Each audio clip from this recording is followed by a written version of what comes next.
আমার দাদা, আমি জেলখানায় থাকতে দাদাটা মারা গেছে।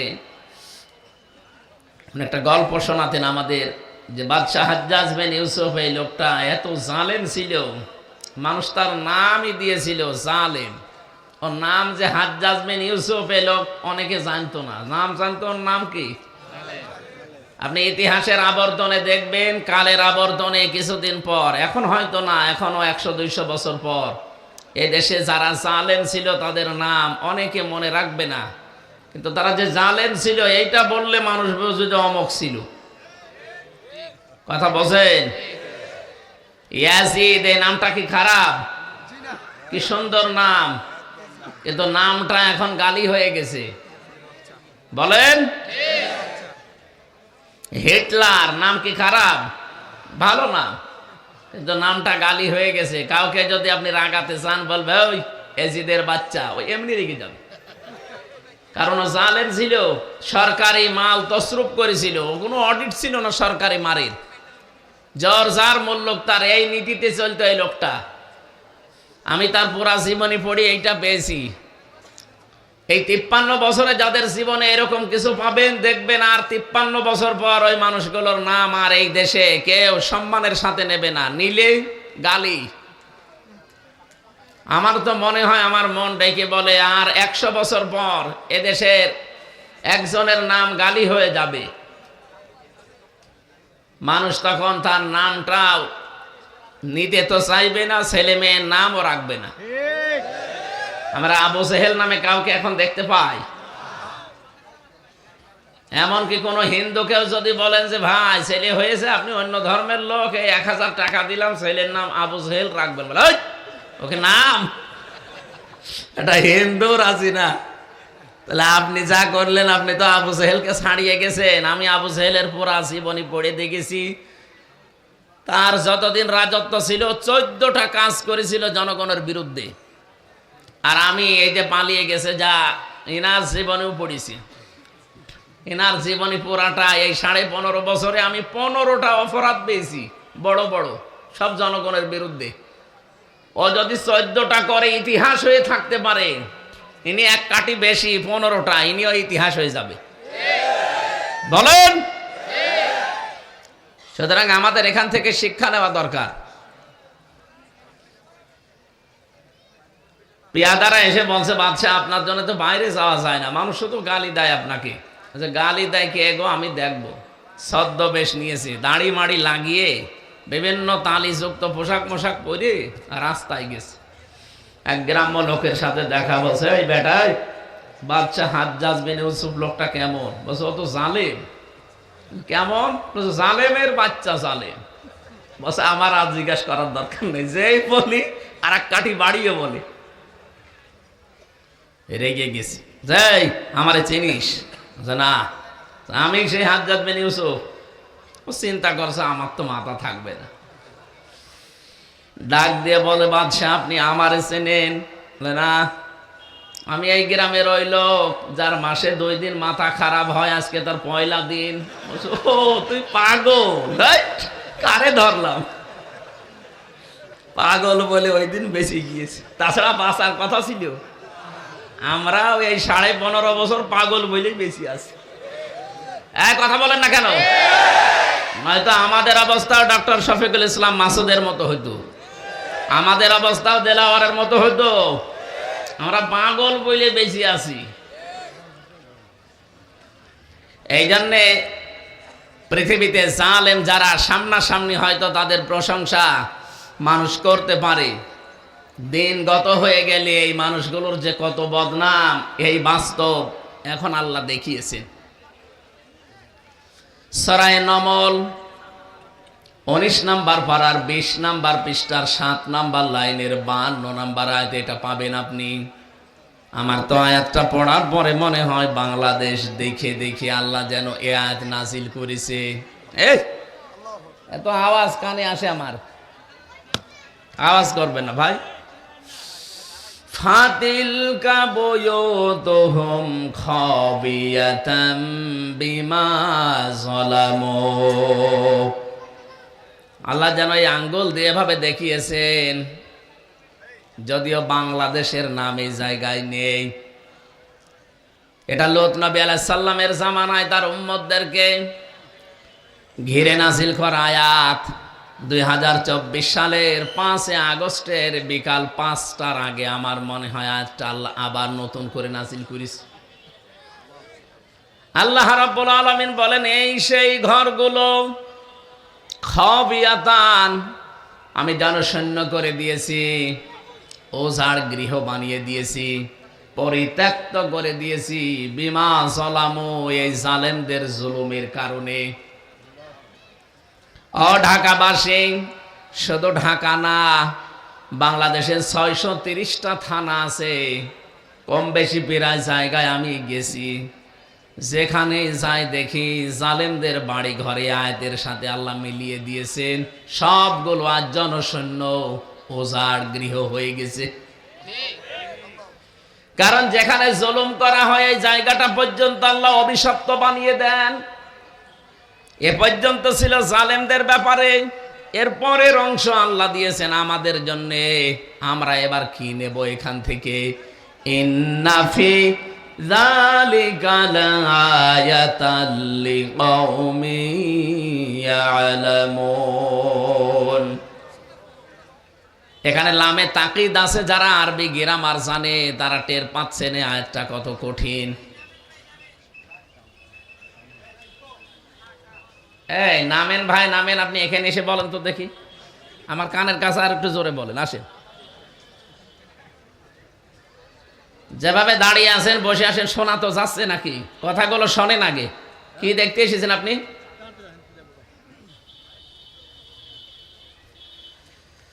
আল্লাহ রাব্বুল আলামিন বলেন, এর ভেতরে শিক্ষা আছে অবশ্যই, যারা জ্ঞানী তাদের জন্যে। আমরা জ্ঞানী মনে করি নিজেদেরকে। আমাদের এখানে শিক্ষা কি? আমাদের শিক্ষাটা হচ্ছে এই জালেমদের বিশাল শিকড় কিন্তু আল্লাহ অলরেডি কেটে দিয়েছেন।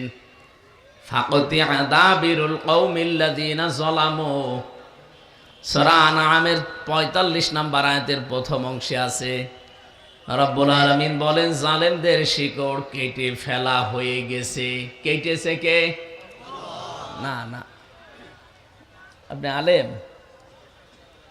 এখানে কতিয়া শব্দ আছে, এটা মজহুল, এর ফাইল বা কর্তাকে জানা নেই।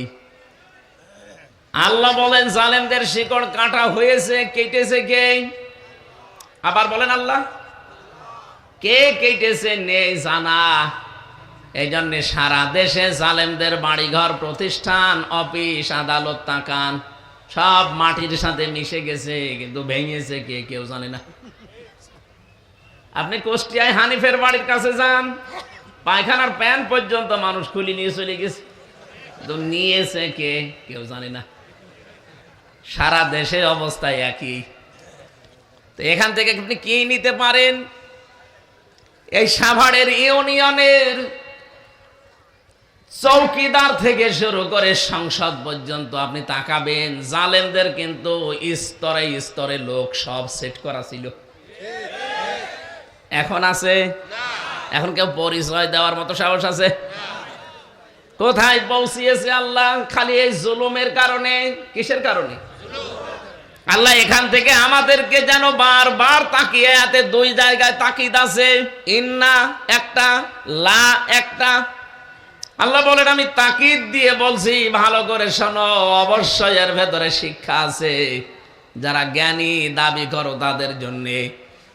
জালেমদের এত বড় শিকড় যদি কেটে আমি নির্বংশ করে দিতে পারি, আজ পৃথিবীতে আবার যারা তোমরা চেয়ারে বসবে তারাও যেন যদি জুলুম করে তাদের বাড়ি ঘরও কিন্তু শ্মশান হয়ে যাবে।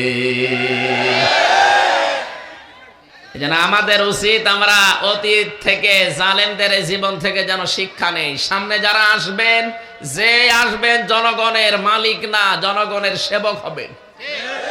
কথা বলেন না কেন? আমরা এরকম সেবকই দেখতে চাই, মালিক দেখতে চাই না।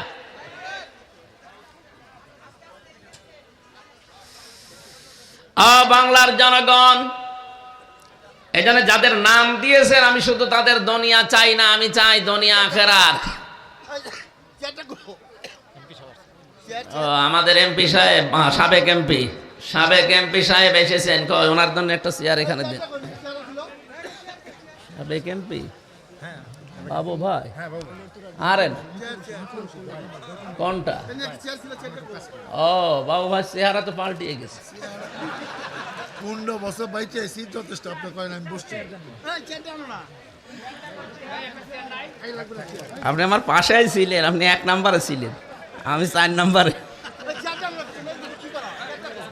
সুবহানাল্লাহ আলহামদুলিল্লাহ লা ইলাহা ইল্লাল্লাহ সুবহানাল্লাহ আলহামদুলিল্লাহ লা ইলাহা ইল্লাল্লাহ লা ইলাহা ইল্লাল্লাহ মুহাম্মাদুর রাসূলুল্লাহ।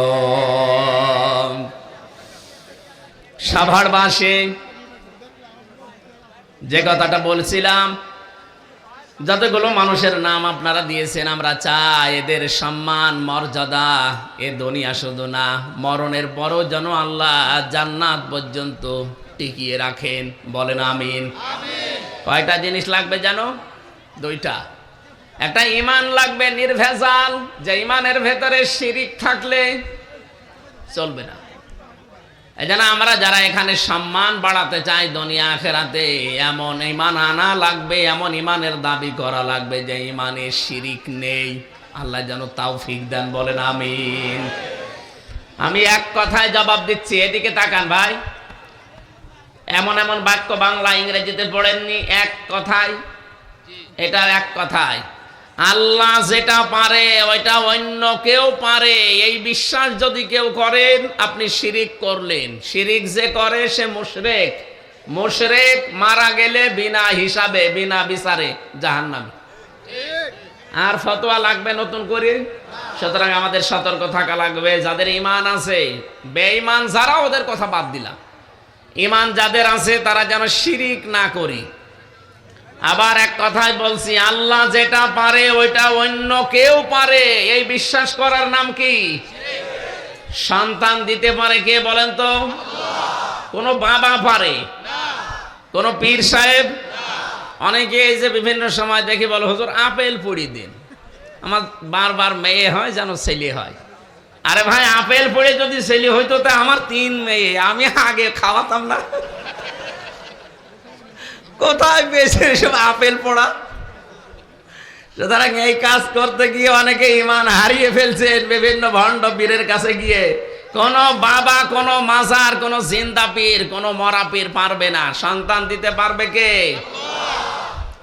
এবার দ্বিতীয় পয়েন্টটা বলি, এটা ক্লাস চলছে, বলবো দ্বিতীয়টা। আলা লাহুল খালক ওয়াল আমর। আল্লাহ পাক বলেন, বানিয়েছি আমি, হুকুম চলবে আমার। সুতরাং আল্লাহর আইন এই জমিনে কায়েম করার জন্য যদি কেউ চেষ্টা করে, আপনি যদি তাকে উল্টা পাল্টা কথা বলেন, তার পেছনে না থাকেন, আপনার ঈমান নিয়ে সমস্যা দেখা দেবে, টানাটানি বাঁধবে। নিজে মানতে পারেন না সেটা আলাদা বিষয়, কিন্তু যারা চায় আপনাকে, তাদের পেছনে থাকা লাগবে। সূরা আরাফের 54 নম্বর আয়াতের মাঝে আয়াতটা আছে, আলা লাহুল খালক ওয়াল আমর। আইন চলবে তার, যিনি বানিয়েছেন, সৃষ্টি যার।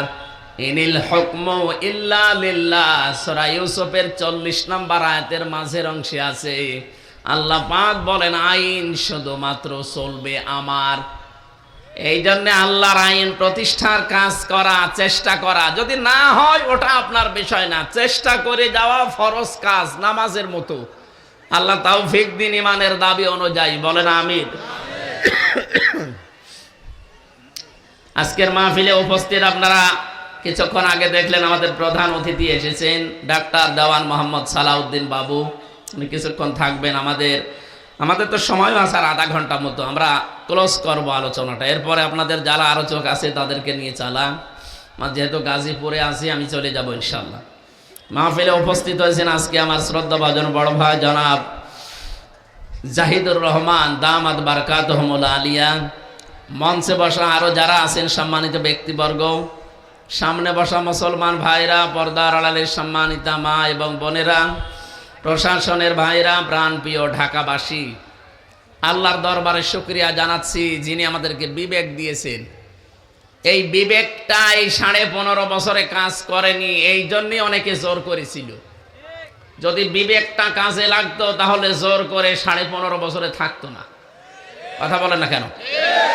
নবীজির হাদিস, ও ইমামের প্রতি আল্লাহ সব সময় 24 ঘন্টা লানত বর্ষণ করতে থাকে। যে ইমাম জোর করে ইমামতি করে তার মুসল্লিরা তার উপরে নারাজ। এখানে মুসল্লি মানে আপনার এই ঢাকা সাভারের এই জামে মসজিদের মুসল্লি না, আর ইমাম মানে হামজা না। এখানে ইমাম মানে রাষ্ট্রের ইমাম, সমাজের ইমাম, পরিবারের ইমাম।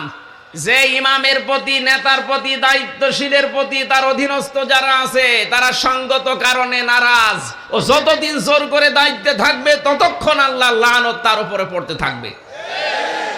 এদেশের 100 জনের আমার মনে হয় কমপক্ষে 96 জন, আপনি জরিপ চালান, এদেশের 100 জনের 96 জন যে 2 বোন পালিয়ে গেছে তাদের উপরে নারাজ ছিল।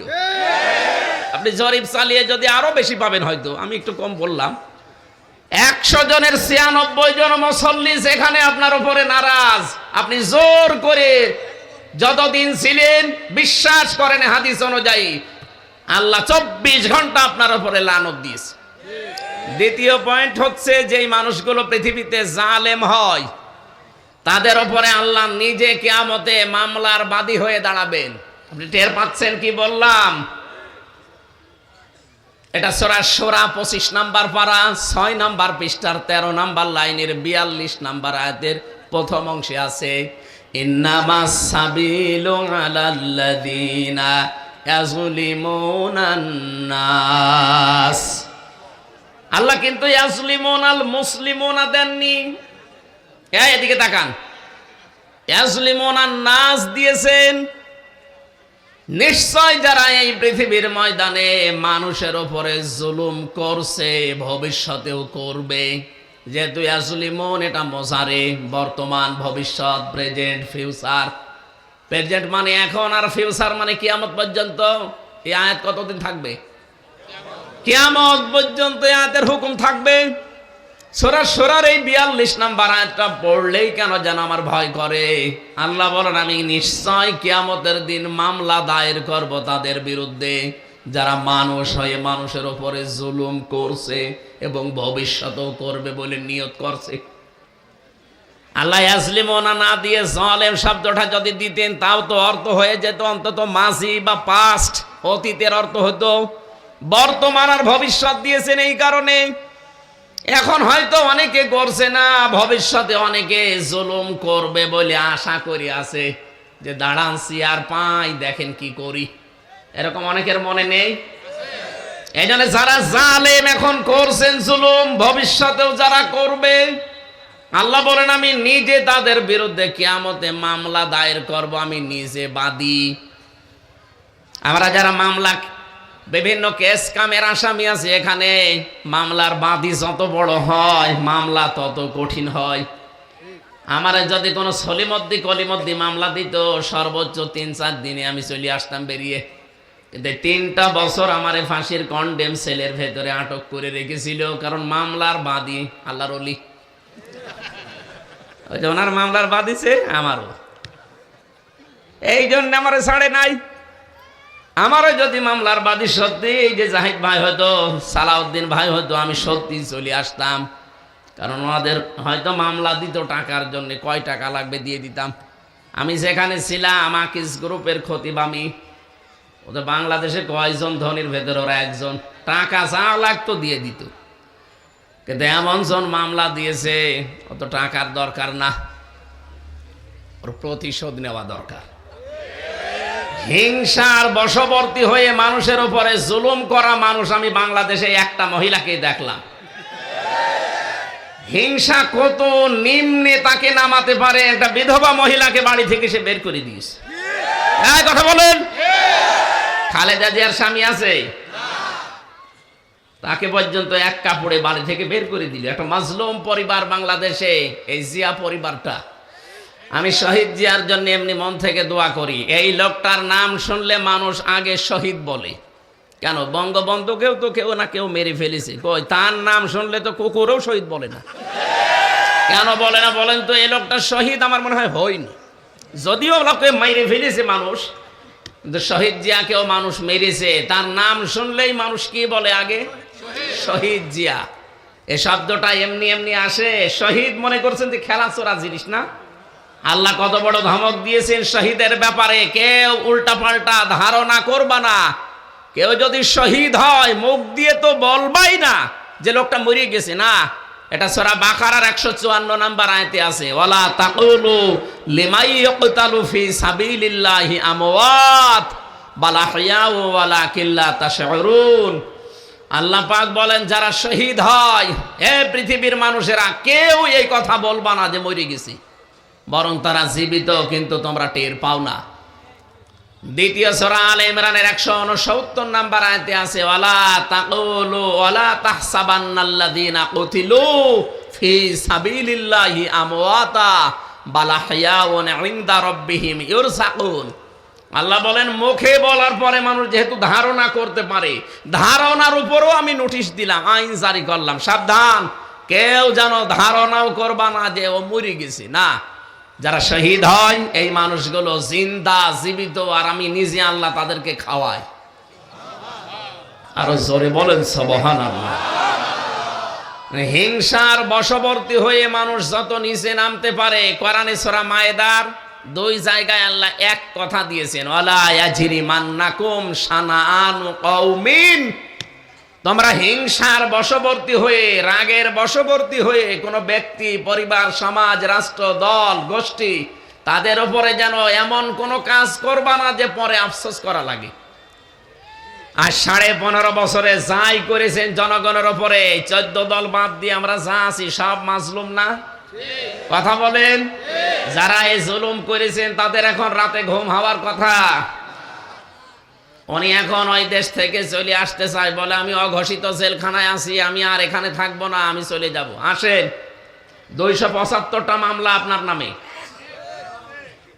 আপনি কি এমনি এমনি এসে আবার থেকে যাবেন? একটা বিনা কারণে মিথ্যা মামলা দিয়ে বিধবা মহিলাকে আপনি 6 বছর জেল খাটালেন, আর আপনার একেবারে সব লিগাল মামলা 275টা আরো হবে। আমারে মিথ্যা মামলা দিয়ে যদি 3 বছর রাখতে পারেন, আপনার 275টা মামলা এক একটায় যদি 3 বছর করে হয়, কব্বরে চলে যাবেন, আবার উঠবেন, আবার যাবেন, তাও সাজা শেষ হবে না যা করেছে। এই জন্য আমরা যেন হিংসার বশবর্তী হয়ে, রাগের বশবর্তী হয়ে কোনো ব্যক্তি, কোনো গোষ্ঠী, কোনো দল, কোনো পরিবার, কারো উপরে যেন এমন কোনো কাজ না করে যে পরে আবার কিয়ামত পর্যন্ত আফসোস করা লাগে। প্রশ্নপত্র ফাঁস করে দিলেন, এরপরও যদি কেউ সাবধান না হয়, সেটা তার কপালের দোষ। আল্লাহ আমাদেরকে বেঁচে থাকার তৌফিক দিন, বলেন আমিন। এই জন্য জালেম যারা, এরা আল্লাহর মামলার আসামি। আমি ওনাকে উদ্দেশ্য করে বলছি এই কারণে, এই 15.5 বছরে যারা জুলুম করেছেন, যাদের কারণে মানুষ ঘরে থাকতে পারে নাই, মিথ্যা মামলা দিয়ে, মিথ্যা সাক্ষী দিয়ে বছরের পর বছর অন্ধপ্রকোষ্ঠে রেখে দিয়েছেন। শুধু এতটুকু না, গুম করেছেন, খুন করেছেন, আয়না ঘরে রেখেছেন। আমারও মিনি আয়না ঘরে 10 দিন রেখেছিলেন। বেগটাই আমারে নেয়নি, আমার ছোটটাই নিয়েছিল। আমি দেখেছি মানুষের উপরে কি অত্যাচার করে ওখানে, তাহলে বড়টাই কি করিস। সুতরাং এই সমস্ত কাজগুলো যারা করেছেন, এখন যদি মনে করেন আস্তাগফিরুল্লাহ পড়ে দিলাম, আমার সব মাফ হয়ে গেল, না, এইটার নাম তাওবা না। অপরাধ যার কাছে, স্বীকার করবেন তার কাছে। এক কথা বলে না কেন? সুতরাং এই 15.5 বছরে যার যার কাছে অপরাধ করেছেন, আপনি যদি মাপ পেতে চান, যদি ধরা না খেতে চান কিয়ামতে, তাহলে যার যার অপরাধ করেছেন তার কাছে আগে স্বীকার করবেন আর তার ক্ষতিপূরণ দিয়ে দেবেন।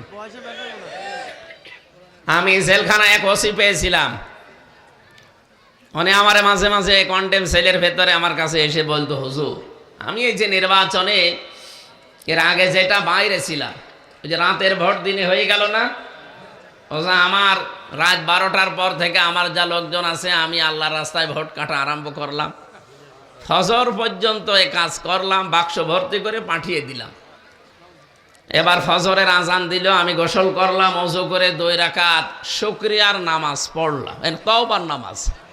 2 রাকাত তওবার নামাজ পড়ে বললাম যে আস্তাগফিরুল্লাহ, আমার এই তওবা কি হয়েছে? কিসের তওবা আপনার? আপনি কি আল্লাহর কাছে দোষ করেছেন যে আপনি আস্তাগফিরুল্লাহ পড়েন? আপনি দোষ করেছেন হামজার কাছে। এই কথা বলেন না কেন? একটা এমপি বানাতে 3.5 থেকে 4 লাখ হামজা লাগে, হামজার বউ লাগে। আপনি তাদের সব ভোট নিজে দিয়ে এখন পড়ছেন আস্তাগফিরুল্লাহ। আপনি আল্লাহর কাছে দোষ করলে মাপ পেতেন, দোষ করেছেন হামজার কাছে আর হামজার বর কাছে। এই কথা বলেন না কেন? আগে আমাদের কাছে আসবেন, আমরা যদি বলি মাফ করতে পারি 2টা করে লাথি দেব, তাই খাওয়া লাগবে। যদি বলি না 2টা লাথি হবে না, আরো কিছু দেওয়া লাগবে, তাই আপনাকে দেওয়া লাগবে। কিন্তু দুঃখের বিষয়, আরো পরিতাপের বিষয়, আরো ভয়ঙ্কর বিষয়, আপনি মাপ চাবেন কি করে? আপনি তো 8 বছর জেল আপনার। আপনি 8 বছর পরে বের হয়ে দেখবেন অনেক হামজার বউ মারা গেছে। আপনি তাদের কাছে মাপ চাবেন কি করে? কথা বলেন না কেন? এই জন্য এইরকম পাগলামি যেন আর কেউ সামনে না করি। কোন জালেমাকে টিকিয়ে রাখতে আপনি নিজের জীবনটা জাহান্নামের আসামি বানিয়ে ফেললেন। আপনি টের পাচ্ছেন আল্লাহর মামলার আসামি আপনি। এদেশে 1628টা চেয়ার ছিল, মেন চেয়ার।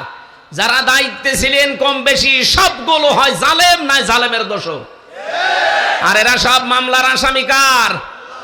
হামজা যদি আপনাকে মামলা নাও দেয়, আপনি কিন্তু অলরেডি আল্লাহর মামলার আসামি। এজন্য সাবধান থাকা লাগবে।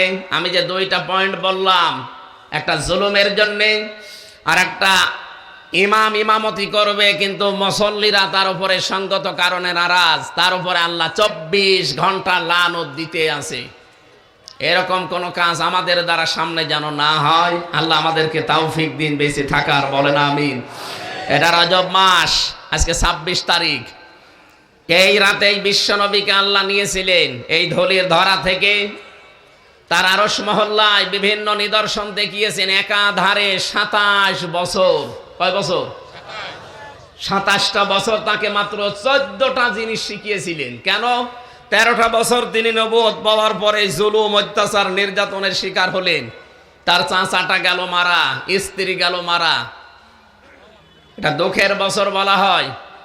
রব্বুল আলামিন বলেন, হে নবী, আপনাকে আমি সামনে একটা রাষ্ট্রের দায়িত্ব দেব, এবং রাষ্ট্রকে কল্যাণময় রাষ্ট্র করতে হলে কি করা লাগবে আপনাকে আমি নিজে হাতে কলমে আমার ল্যাবরেটরিতে, গবেষণাগারে বসিয়ে আপনাকে আমি শেখাবো। বিশ্বনবী মুহাম্মদ রাসূলুল্লাহকে আল্লাহ নিয়ে গেলেন, লিনুরিয়াহু মিন আয়াতিনা ইন্নাহু হুয়াস সামিউল আলিম। আল্লাহ বলেন, আমার বিভিন্ন নিদর্শন তাকে দেখিয়েছি। জান্নাত, জাহান্নাম, পুলসিরাত, মিজানের পাল্লা, সবগুলো তাকে দেখালাম। এখান থেকে একটা তথ্য আমি বের করেছি, এদিকে তাকান। আপনারা হয়তো চিন্তা ভাবনা করলে আপনার জ্ঞানেও আসবে। মিজানের পাল্লা আমরা সে জন্মের পর থেকে নাম শুনছি। মিজানের পাল্লা মানে কি বলেন তো? দাড়ি পাল্লা অনেকে মনে করে দাড়ি পাল্লা। মিজানের পাল্লা মানে দাড়ি পাল্লা না। মিজান মানে মানদণ্ড। মিজান মানে কি বলেন? বলেন। কিয়ামতের ময়দানে আল্লাহ এটা সেট করবে আপনার নেকি আর বদি ওজন করার জন্য। এইটাই তো আমরা জানি নাকি? এক কথা বলেন না কেন? যেখান থেকে যা শুনবেন দেখবেন ওখান থেকে একটা শিক্ষা আসবে। ভালো করে শুনেন।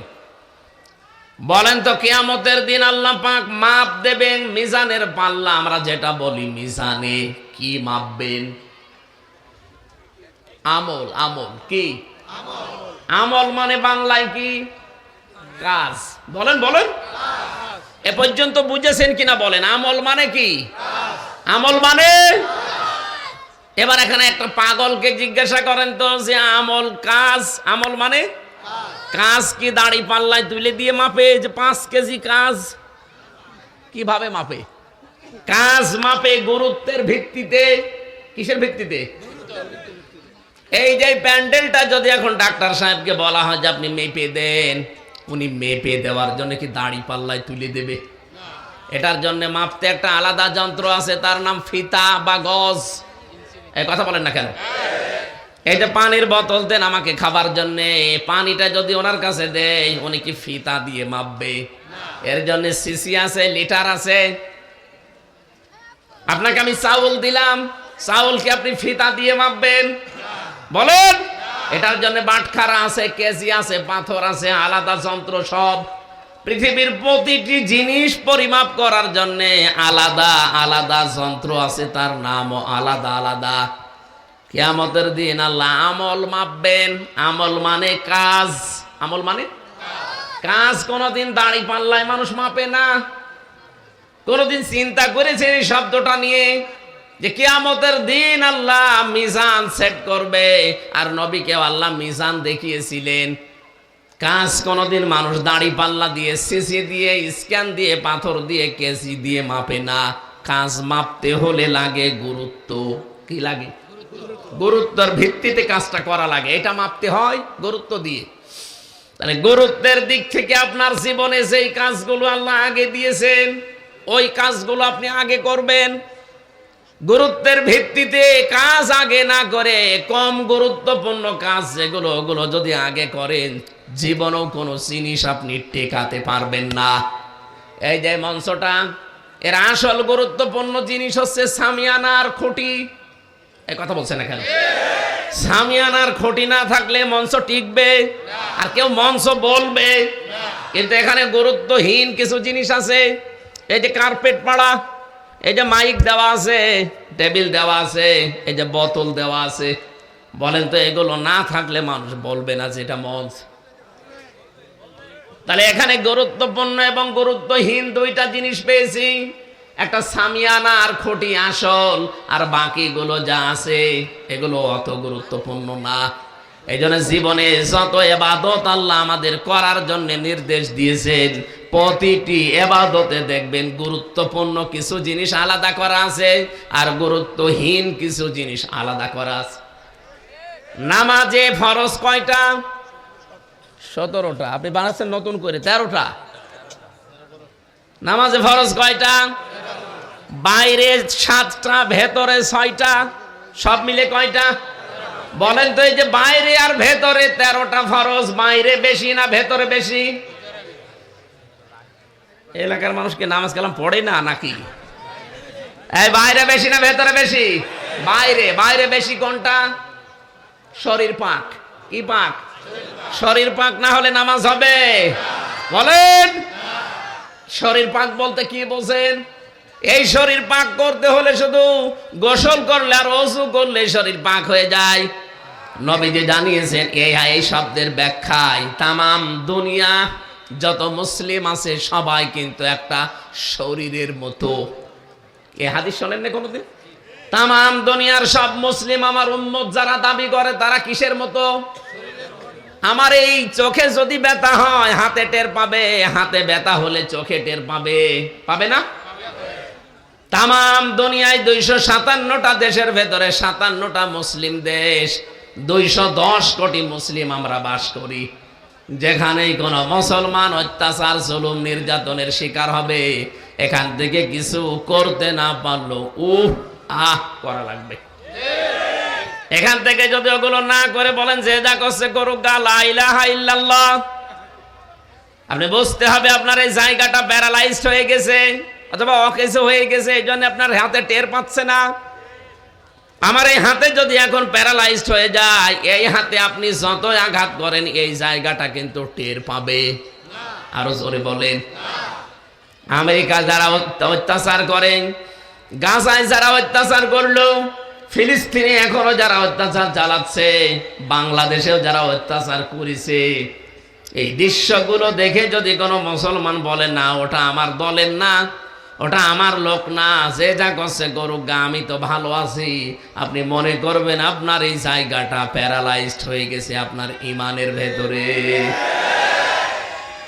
প্যারালাইজড জিনিস যেমন নিজে নড়তে পারে না একজনের সাহায্য ছাড়া, আপনার যে ইমান, এই ইমান দিয়ে আপনি জান্নাতেও যেতে পারবেন না।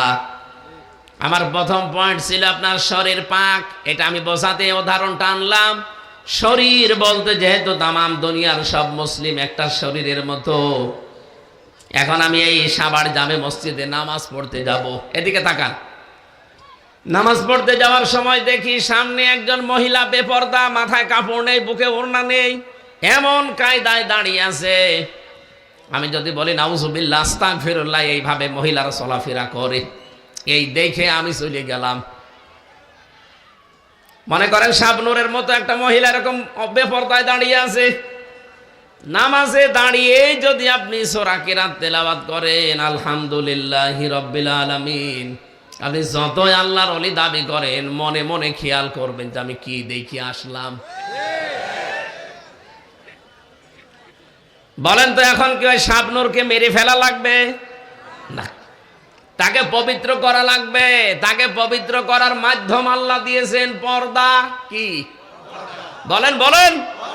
ওকে পর্দা দেওয়ার ক্ষমতা আমার আছে, সালাউদ্দিন সাহেবের আছে না, রাষ্ট্রের আছে, এবং তার দায়িত্বশীল যারা তাদের আছে।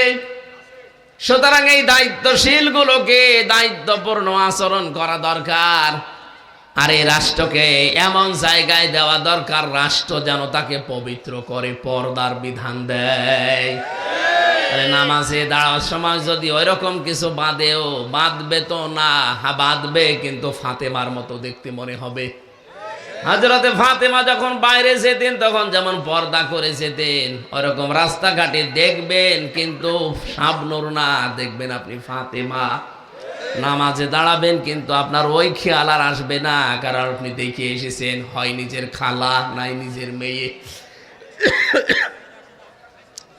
আমার বোঝানোর বিষয় ছিল 13টা বিষয়, যেহেতু ফরজ নামাজের ভেতরে, এই 13টা ফরজের একটা ফরজ আপনি আদায় করেননি, 12টা আদায় করেছেন, আপনার নামাজ হবে? বলেন বলেন। এখন যদি বলেন না আমি 12টা আদায় করলাম, একটা করি নাই, অন্তত 12টা সওয়াব দেন, কি হবে? না। এটা যেমন সহজে বুঝলেন। হ্যাঁ, 14টা ওয়াজিব আছে, যদি আপনি একটাও ছেড়ে দেন আপনার নামাজ হবে, কিন্তু জরিমানা দেওয়া লাগবে, সিজদা। কি দেওয়া লাগবে? বলেন বলেন। সুন্নত আছে 12টা, নামাজ ভেঙে যাওয়ার কারণ আছে 19টা। এর ভেতরে যে কোনো একটা যদি ছেড়ে যায় আপনার নামাজ কিন্তু বাতিল হয়ে যাবে 19টার ভেতরে। 13টা ফরজ যেমন গুরুত্বপূর্ণ, সামনে রাখা লাগে, এরপরে ওয়াজিব, এরপরে সুন্নাত, এরপরে মুস্তাহাব, এরপরে নফল, এরপরে মুবাহ, সব সিরিয়াল করা আছে। ফরজ বাদ দিয়ে বাকি কোনোটা যদি ছেড়ে যায়, সেজদা দিলে, জরিমানা দিলে নামাজ আদায় হয়ে যাবে। কিন্তু 13টা ফরজের একটাও যদি বাদ যায়, আপনি যত সুন্দর করে নামাজ পড়েন, আপনার নামাজ পড়াটা বাতিল, একটা সওয়াবও হবে না, জিরো। বলেন, শূন্য, কিচ্ছু পাবেন না। এই পৃথিবীতে ঠিক আমার আল্লাহ ফরজ বিধান দিয়েছেন 500টা। কয়টা? বলেন বলেন। এই পুরা কোরআন শরীফে 500 বিধান আছে শরীয়তের। এইগুলো আমাদের ব্যক্তি, পরিবার, সমাজ আর রাষ্ট্রে সব দেখাতে হবে আল্লাহকে। আপনি 499টা মানেন, একটা মানেন না, নিজে তো মানেন না, আরো বিরোধিতা করেন, বুঝবেন আপনার 12টা ফরজ আদায় করে একটা ফরজ আদায় না করলে যেমন একটা সওয়াব হয় না, জিরো হয়। কিয়ামতের দিন আপনাকে যখন মাপ দেওয়া হবে মিজানের পাল্লায়, পুরাটা জিরো। এই কথা বলেন না কেন?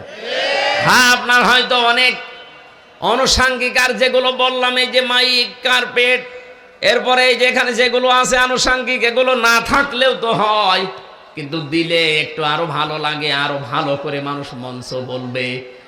কিন্তু এই খুঁটি আর সামিয়ানা না থাকলে কোনো পাগলও এটা মঞ্চ বলবে না।